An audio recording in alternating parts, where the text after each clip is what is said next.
You worked directly with him. You were his lawyer, right?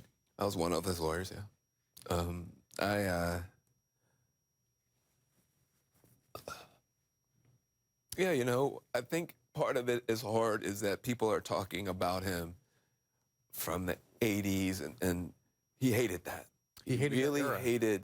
No, he didn't hate the era. He loved it. He loved the 80s, but he had so many things that he wanted to do next.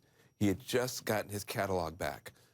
Phaedra Ellis Lampkins, who was his manager in the last years, young African-American woman from the labor movement, no legal background, went to war on his behalf with the music industry. He had just gotten his catalog back. So he was talking about wanting to do cartoons for children and be able to control his own music and help the children. There were so many things that he was trying to do now. And he cared so much just about ordinary people. When the Black Lives Matter people started protesting, he understood where they were coming from. He really did. He was a rebel when he was young as a musical guy. And he said, look, let's reach out to those kids. Let's go to Baltimore. But he said, I want them to become an economic force. Use your passion to be creative, to create apps, to create businesses, to create jobs. And so that's why he started Yes We Code and all these other programs. I just heard about that for the first time. I mean, that should have been national news. Yeah, he wouldn't have that, would he? Well, he's a Jehovah's Witness. Yeah. He is not. It's so hard to talk about your friend in the past. So, but they're not allowed to brag and I gave this money, I gave that money, give me my award. He hated that. He said, listen, I get enough attention.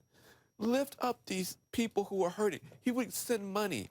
Nobody knew where the money was coming from. But you got people watching right now have programs, youth programs, basketball programs that have money from him. They don't know. And I'm just saying that when you think about how great he was as a musician, just please understand that's a part of the greatness. That greatness was there all the time. The music was a part of it, but there was so many other ways that it expressed itself.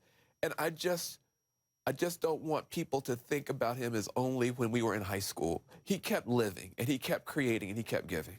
I think that has been the recurrent theme of the program, and I didn't know that an hour ago.